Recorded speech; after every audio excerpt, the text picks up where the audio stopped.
London, April 26, 1999. A city waking to calm, unaware that within minutes it would fall silent for a different reason. On a quiet street in Fulham, a woman steps from her blue BMWs, her smile as familiar to Britain as the morning news. She doesn't know she's walking into history. Seconds later, a single gunshot shatters the peace, and with it, the nation's sense of safety. Her name was Jill Dando. To millions, she is the smiling face of the BBC, host of Crimewatch UK, a trusted voice, the nation's friend. She walks toward her front door at number 29 Gowan Avenue. Seconds later, a muffled bang echoes down the street. A neighbor hears a scream, sharp, startled, then silence. When the paramedics arrive, Jill lies collapsed on the doorstep, a single gunshot wound to her head. The killer, gone. The weapon, gone. The United Kingdom, stunned. For viewers who had grown up watching her, Jill Dando was warmth made visible. She presented Crimewatch UK, holiday and breakfast news. She made danger seem distant because she helped defeat it. And yet, that Monday morning, danger came for her. Her death would ignite one of the largest investigations in British history and leave a question that still haunts the country. Who killed Jill Dando, and why? But before the chaos, there was light. To understand her end, you must first understand her life. She was born November 9th, 1961, in Weston-super-Mare, a seaside town on England's west coast. The daughter of Jack and Jen Dando, Jill grew up surrounded by compassion and curiosity. Her father edited the local newspaper, the Western Mercury. Her mother filled their home with warmth. Her brother Nigel still remembers the sound of the printing press late at night, and Jill sitting cross-legged on the floor, scribbling notes on scrap paper. By 10, she had decided, I want to work in television. No one laughed. Even then, people sensed she could turn dreams into direction. She started small, reporting for her father's paper, learning how to listen more than she spoke. In 1985, she joined the BBC in Devon. Within a few years, she was anchoring national programs, bringing the calm confidence of the coast to the bright lights of London. Viewers called her the girl next door who made good. Colleagues called her a star. By 1999, Jill's life seemed perfectly aligned. At 37, she was newly engaged to Alan Farthing, a respected surgeon. They were planning a wedding for later that year. She had moved into his house in Chiswick, but still owned her Fulham home, the one she would visit only occasionally, to collect mail. That small decision would change everything.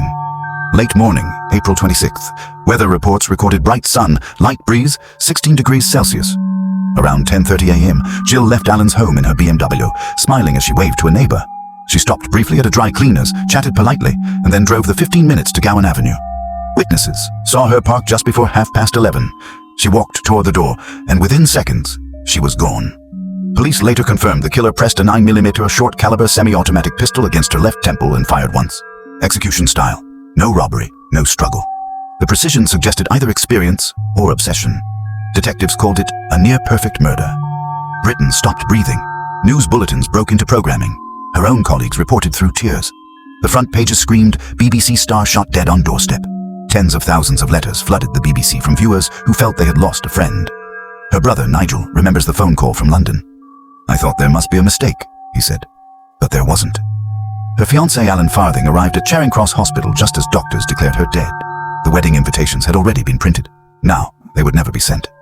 A week later, in Weston-super-Mare, more than 2,000 people lined the streets for her funeral. Reporters described silence so deep you could hear the church bells echo off the sea. Inside, friends spoke of her generosity, the charity appeals she hosted, the children's hospitals she visited quietly, without cameras. Outside, the public wept for a woman they'd never met but somehow knew. Her chair on Crimewatch UK was left empty for one broadcast. A single photograph stood where she should have sat. Her co-presenter, Nick Ross, whispered to viewers, "This is the hardest program we've ever had to make." Across the nation, televisions flickered in living rooms that felt colder than before. The investigation began that same day. Operation Oxborough. More than 100 officers assigned. Over 6,000 lines of inquiry.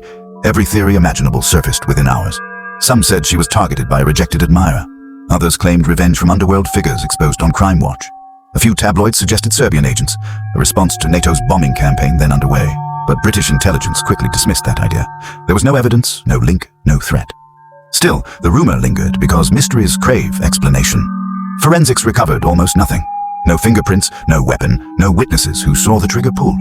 Only a single particle of gun discharge residue on Jill's coat. Tiny, barely visible. It hinted at close-range fire, and that was all. Weeks became months.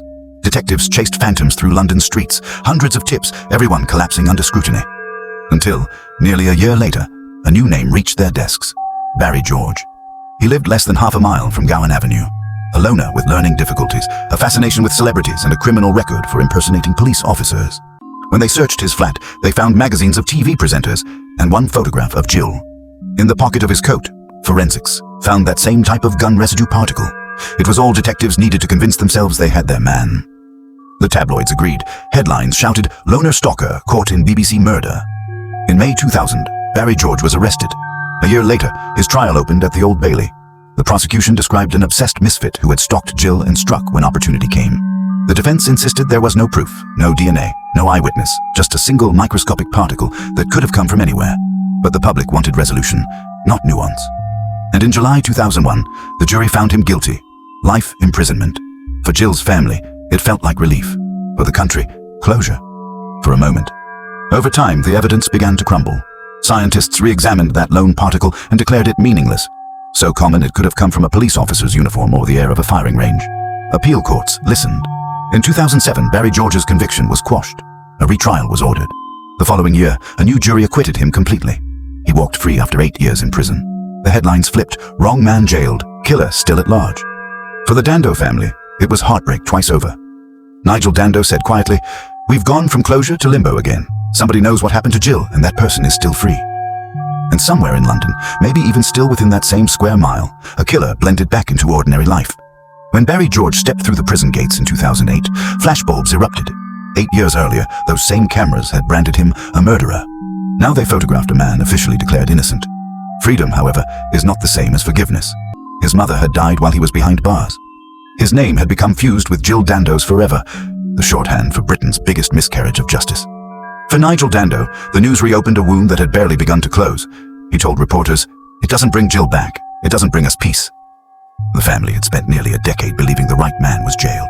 Now, once again, they were staring into the same void they had faced in 1999. Inside Scotland Yard, Operation Oxborough became a synonym for failure. Detectives were exhausted, reputations bruised, millions of pounds spent, 8 years gone, and still no certainty. The new team pulled the dusty boxes back from storage. They examined every photograph, every witness statement. They retested fibers and bullets using the latest techniques. The conclusion was bleak. The murderer had left almost nothing behind. No prints, no DNA, no fibers, no traceable weapon. Only that single bullet, fired from a converted 9mm pistol designed to leave no signature. Whoever had done this knew what they were doing, or was unimaginably lucky. The press filled the vacuum. Some journalists whispered of a professional assassin, a revenge hit, ordered after NATO's bombing of Serbian state television that same month. Jill had fronted appeals for Kosovar refugees. To conspiracists, it sounded symbolic. British intelligence investigated the rumor and dismissed it completely. No evidence, no foreign connection. Yet once printed, the idea refused to die. Others blamed a jealous fan, a stalker from the crowds who wrote her letters. Police examined hundreds of them, heartfelt, harmless, occasionally odd, none pointing to a killer. The truth was simpler and harder. They didn't know. By 2009, the case was cold. Barry George retreated from the headlines, living quietly in Ireland for a time. He gave few interviews, but when he did, his words were plain. "I never met her. I never hurt anyone." His story became a lesson in legal fragility. Law schools cited it, journalists debated it, politicians referenced it in Parliament when discussing forensic reform. The idea that one microscopic speck could imprison a man for life shook public faith in British justice. For Nigel Dando, the grief evolved into duty. He took early retirement from journalism and began speaking at universities about responsible reporting, about how quickly compassion can turn into accusation. He told students, "When you write about a crime, remember there's always a family on the other side of the headline." Alan Farthing, the fiancé who had lost everything, found solace in silence. He rarely granted interviews, focusing on his surgical career. Colleagues said he worked longer hours, operated with a steadier hand, but behind that precision lived the memory of a woman who would never come home.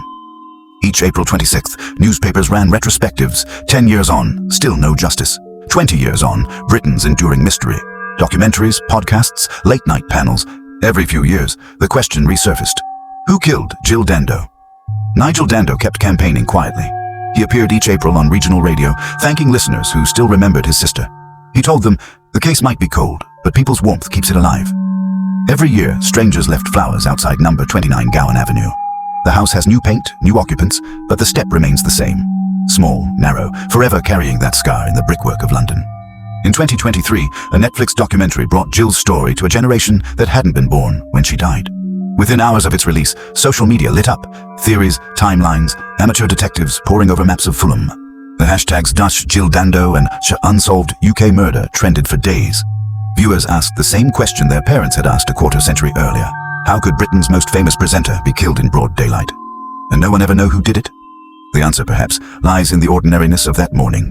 No cinematic chase, no shouted threat, just a short walk, a quiet street, and one man's decision in the space of a heartbeat. Barry George lives quietly now. He has never sued the police. He once told an interviewer, "I just want to be left alone to breathe." His case reshaped how Britain treats forensic evidence in court. From then on, single particle matches were no longer enough for conviction. If nothing else, one injustice prevented future ones. But for Jill Dando's loved ones, justice is still defined by absence. Alan Farthing still leaves white roses in the memorial garden near their old home. He never remarried. Nigel Dando still writes her birthday in his diary each November, a ritual of remembrance. Their father, Jack, passed away in 2009 without knowing the truth. His last words about Jill were simple. She made people happy. 2 decades later, the cold case team keeps her file open, not out of optimism, but obligation. As one senior officer said in 2024, "It's not about expectation anymore, it's about respect. We owe her that." Time moved forward, but the absence remained. By the mid-2010s, Jill Dando's name had become shorthand for innocence lost. For many in Britain, her murder marked the moment the world stopped feeling safe. Even so, the Dando family watched the attention with mixed feelings. Nigel appreciated the care, but he also feared that strangers chasing theories might forget the woman behind the headlines. In interviews, he reminded listeners, "Jill wasn't a mystery. She was my sister." Producers still recalled that day when news of her murder broke. A BBC editor once said, "It was as if the lights dimmed across the building. We realized we weren't untouchable." The British public carried that realization too. For months after the killing, front doors stayed locked, even in daylight.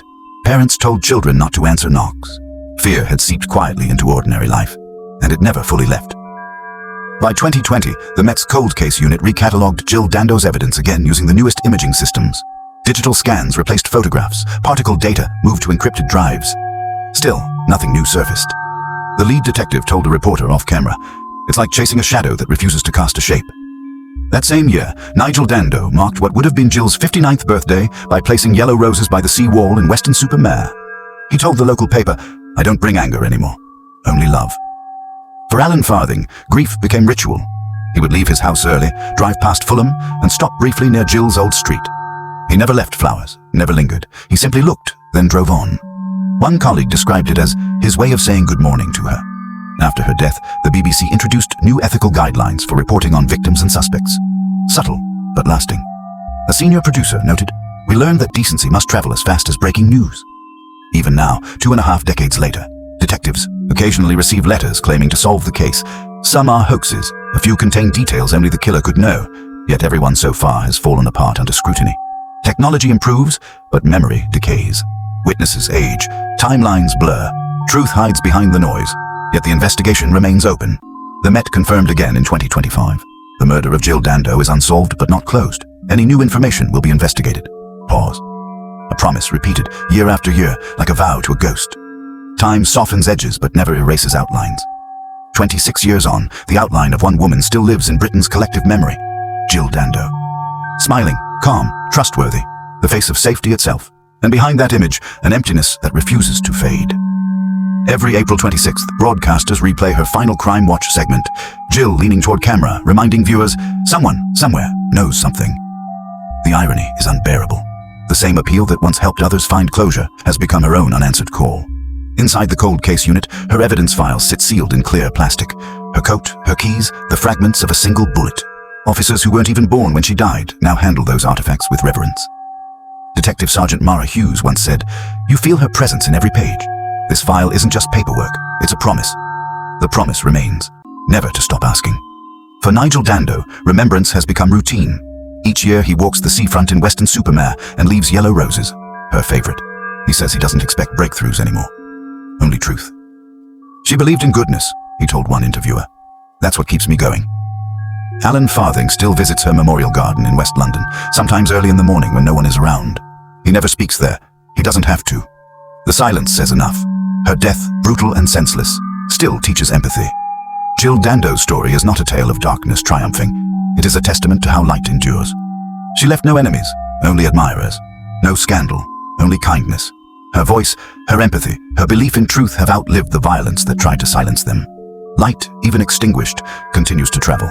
Wherever you are, London, Toronto, Sydney, Berlin, New York, Remember her, not just as a victim, but as a woman who used her platform to make others feel safe. And if you know something about this case or any injustice, speak. Because silence is the only accomplice time cannot prosecute. If this story moved you, share it. Comment below. What do you believe happened that morning on Gowan Avenue? Was it a lone stalker, a professional assassin, or a mystery forever unsolved? Your thoughts keep the conversation alive, and every discussion keeps her memory bright. Subscribe for more true crime documentaries that reveal the human cost behind the headlines.